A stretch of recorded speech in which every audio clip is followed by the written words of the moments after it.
This week we're making a seagull.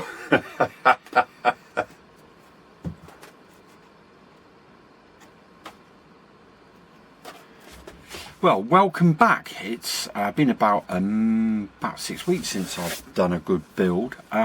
Reason being is I've been away on a very nice cruise with my wife, got quite a nice tan, and it's lashing down outside.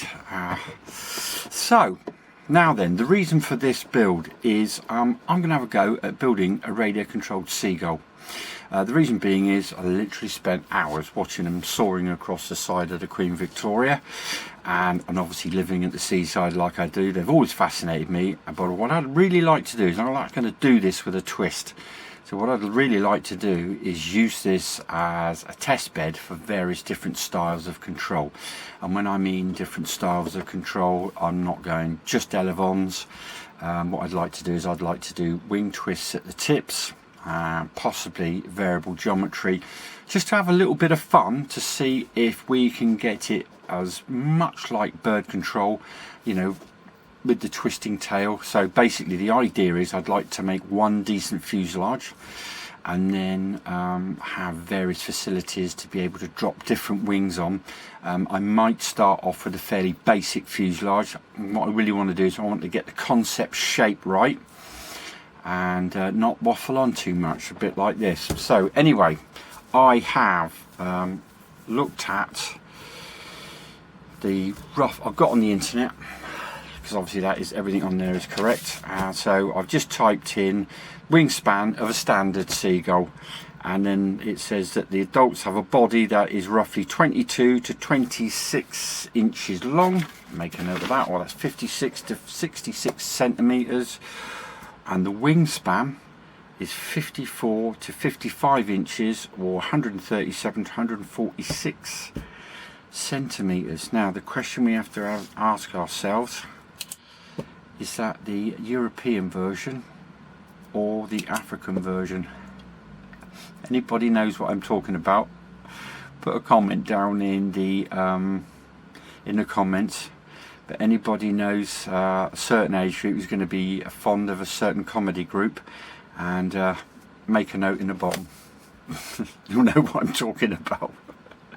So that's African or European, you'll know what I'm talking about. Right, so first thing I'm going to do is I am going to use the thicker foam that I got, you know, this lovely foam from this lovely stuff from B&Q. So if you're in the UK, it's not foam board, this is just like a Depron. So I'm going to use that, and all I've done is I've done, I've always said I'm not an artist, so I have roughed out a sketch wing design. So the idea is I'm going to do scale that up to about what I think is right, and then I might just start off with the profile shapes with some elevons to start off with. When that's working, then we can start adding rolling, twisting tail, and then wingtips and everything. So anyway, let's crack on. Enough of me waffling on. Right, so bit of research, and thanks to Andy Whitehead at Angel Wing Designs, I found this plan here, which he very kindly printed off for me. So there's two pieces. So I'm not going to build this as per spec. I'm going to use the rough outlines, and I'm going to do myself more of a profile type fuselage. And the reason for the profile type fuselage is we can then experiment with putting servos in the side. When I'm happy that we got the flying just about right, and I'm quite happy with the controls we're going to select, then we can upgrade a different fuselage. But at the moment we're going profile fuselage, because that's going to help with me deciding what controls, and then I can just drop different wings on. So I've got myself a rough shape of the wing, which Andy kindly sent out for me. I'm just going to cut round here, and when I've got one basic wing, I'll use the second wing, use this as a template for the other wing, using a nice sharp knife, and hopefully we'll have two wings looking the same. So got me 2 wing halves, and all I'm going to do at the moment with preparation is I am going to sand the leading edge with my new sanding block from Stanley. Thanks mate. I'm going to sand just a nice leading edge. I'm leaving the trailing edge at the moment, and I'm going to talk about that. I'm leaving it square and flat for a specific purpose, which we will speak about later. But anyway, let me just sand these up, and then the next thing I'm going to look at doing is cutting myself the wing joiners to get the different angles for the dihedral and anhedral, and yeah, that should be good.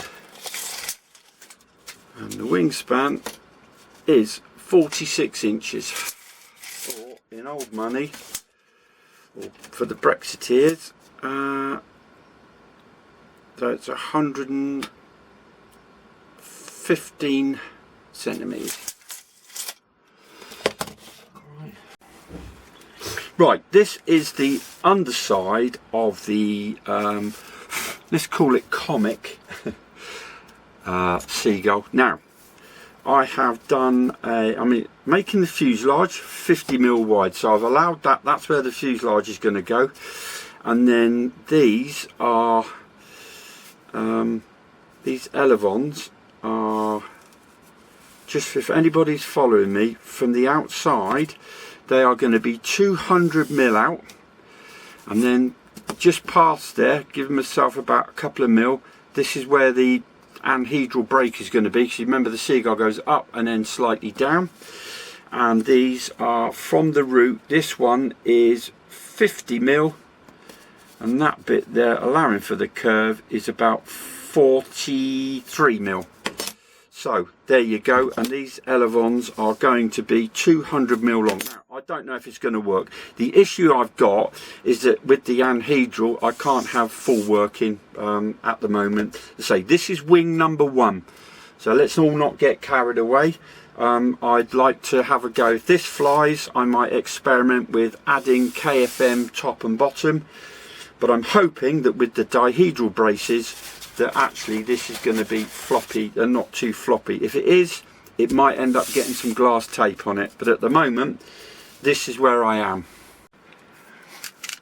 Right, so this is the I've just cut out the elevons. I'm cutting them out now. I've got to be honest with you, it's a complete guess. Remember, this is wing number 1, so we've got various different control surfaces. This is just literally more of an experiment more than anything.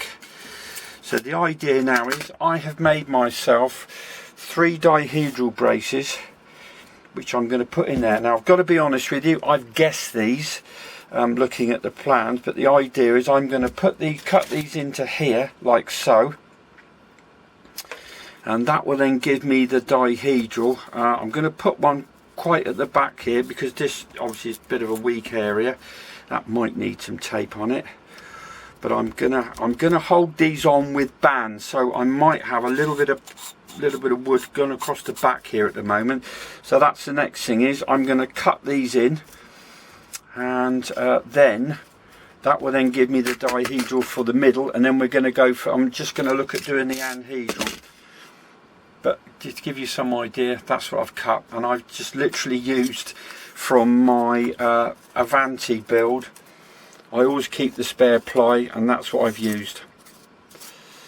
And then I've just run that along there. That gives me the right thickness for the height of the spar, so they won't, hopefully, there you go, they won't be sticking up too much. So they're the middle ones. I'm just going to do something about the outside ones. I might even just look at flipping it over. Okay, there's the ones for the main section, slightly more dihedral, and then I've done the anhedral. I've done them at a slightly lower angle, and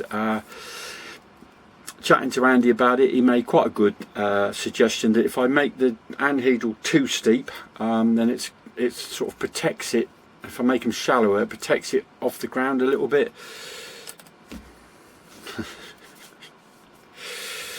about to find out, aren't we? Right, so I'm now going to cut these.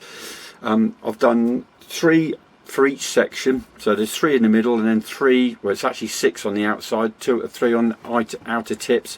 So I'm then going to glue these all into place, and that's basically the wing. When I've got that all rigged up and glued, I'm then going to see whether I think it is going to be survivable. Right, update. 1 wing finished. Now, I showed you I was doing the dihedral braces, and to be honest with you, in this material was a mistake. It was very flexible, so I've just covered the whole thing in combat tape, and it's really stiff. And I covered it in that. One of the main reasons was that where I fly from, particularly on the sand dunes, I've got loads and loads of like a little bracken, and it's very short at the moment, and it would tear this foam up really quickly. So I think if I was making another one, or if anybody's thinking about copying me, then what I would suggest is use foam board. But this is going to be experimental anyway, so one of the experiences being next wing we do, I think we'll do it in foam board because it was a bit easier, and I hadn't considered how much work would have to go into doing the braces, but that's all worked very nicely. So the next thing I'm going to do now is I'm going to do the fuselage. So remember, we're doing a profile type fuselage to allow me to be able to just move I'm going to do about 50 mil wide, and I'm just going to do a profile shape, and that's going to allow me to drop a battery in and just slide it up and down and get the CG right. Also, it means that we can put lots of different servos in for, you know, if we're going to go for tail controls as well. So there you go, 1 wing. I don't appear to have got any twists in it, and so this square trailing edge, if anybody saw my Horton 229 video, well, the very small Horton 229, and I'll put a link in just here, hopefully it works, or I'll put a link down in the description, that was square at the back, and most people noticed that actually there was very little yaw.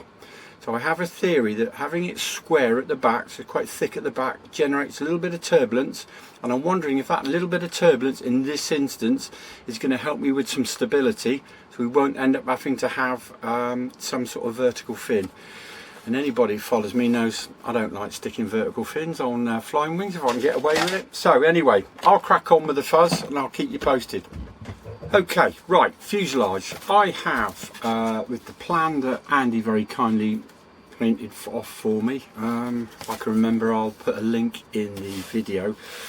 I've just sellotaped that to the top. Now, the other thing I have done is I've split the nose, and I'm not going to include the nose piece here. I'm going to make that out of EPP, because my theory is that's going to, with a flying wing, we're going to have some arrivals getting the CG right. So I'm going to carve the nose out of EPP, just to give a bit of crash protection, and I might line the front bit as well where it says NICAD here. I might line this with a bit of bolster inside. So the idea is I'm going to do 2 of these. I'm going to make myself some formers about 50 mil wide, and I'll taper it at the back and taper it slightly to the front, and hopefully we'll have a seagull. First step, cut myself out some basic sort of birdie looking sides, and I have made myself some formers. I'm actually beginning to think that perhaps 50 mil is a bit too big, so I've gone 50, 45, 30, taped it slightly and put some holes in case I need to run stuff through the back. And now I am going to glue the other half to here, and then possibly I will put some sort of tapered block into the back. I might even just do a sandwich to the back like so, say of a couple of pieces, and then this is all going to get sheeted top and bottom, and that will be the basic fuselage. And then what we're going to do is, obviously I'm going to put another former in the front, and then we're going to put the EPP, something for the EPP to grab hold of. But yeah, that's the basic one. As I say, I'm making this up as I go along, and well, we'll see. So I have cracked on with the fuselage. I think if I remember rightly, I showed you this with the formers in. I triangulated the back, so I want to do some work with the angle of the tail plane as part of the project. Don't laugh. So this is that Depron. This is a little bit of Gash EPP I got kicking around, and that's got a little carbon rod to keep it in place. I wasn't quite good enough to shake the thing, but yeah, it's a Banksy, isn't it? So anyway, that I've just put the thinner the Depron, that's the 3mm one I put on the bottom. Now, how we're going to add the wing to the fuselage, I've decided very much in gentle lady theme. I thought that because that would work quite well actually, and I'll tell you my arguments for that. So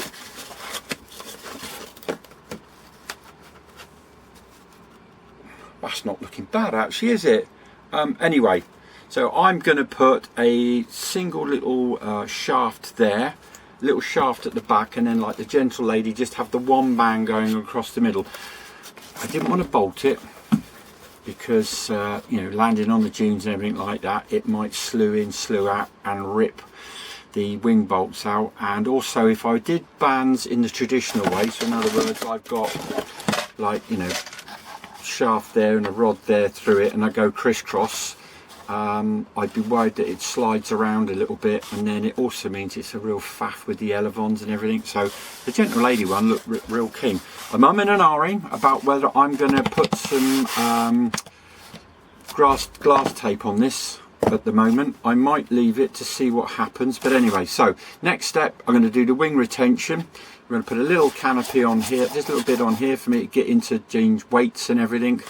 And then I'm going to talk to you about what we're going to do for the tail, and then just whack a couple of servos on and we're off to the seaside with a bag of chips. Right, now then, update. I've just put that band thing on. That works really well, with the same as the gentle lady, and I've put my control surface on. It's just a tape job, you didn't need to see me do that. Now, as with all flying wings, particularly straightish flying wings or plankish, the issue is going to be CFG. Now at the moment, I think the CFG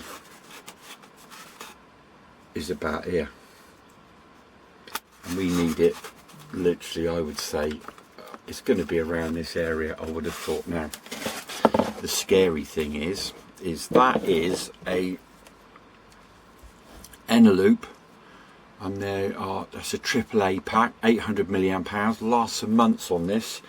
So if I fix this on here and then drape that just about where the nose should be,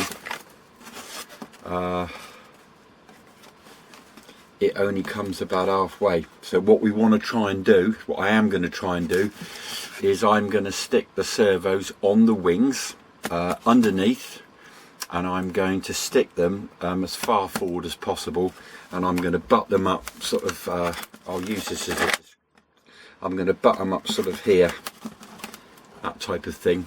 So again, get the weight as much forward as possible. And when I've got those in and got them working, so I'm going to stick them to this. Hence the reason being is that this can then move around and we haven't got to worry about them getting damaged, because I did think about sticking them in the side of the fuselage, but if the wings slew sideways, we're just going to rip the fuselage apart. So I'm just going to get myself some servos. I'm going to get them hooked up with some push rods. Then the only other thing we have to talk about is this is the tail fin that comes with it, and about what we're going to do, but I've got a little idea for making it movable. Anyway, I'll get back to you in a tick. Right, one standoff scale Seagull. Now at the moment, there's, as I've said right at the start, this is going to be a project where I'd like to experiment with various different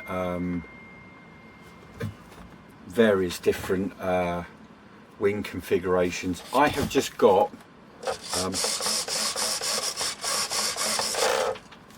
basic elevons at the moment. I want to do something out of the tip. I might not even use this wing, but basically I'm going to use the same shape of wing. So I'm looking at this as primarily to get the C of G right. See how it just flies. You'll notice no vertical surfaces. I have a theory about the trailing edge of this, but I need to fly it first before I shout about and go, I told you so. So there she is.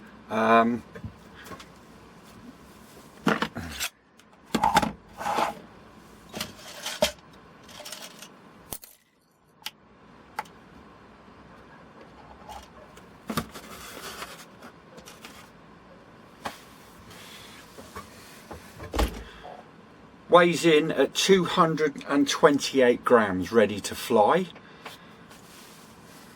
So I've got to be honest here, I would say that 90, in fact I can tell you how much of that is.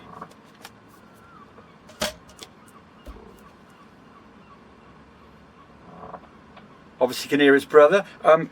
50 grams, that battery is 50 grams. So and obviously don't forget I've taped all the wings. I think we could have gone a lot lighter, but anyway, hopefully it's been a bit of fun, but the real fun for me is going to be just experimenting with different. If you've got any ideas that you think, oh, you know, had this idea, never tried it, or if it's on the internet already, I might have already seen it, but I'm looking at, you know, wing twisting, possibly variable geometry, anything like that. Oh, and a rotating tail. One last thing about the tail, I've just left it as is. Now, at the moment, it's held on with double-sided tape.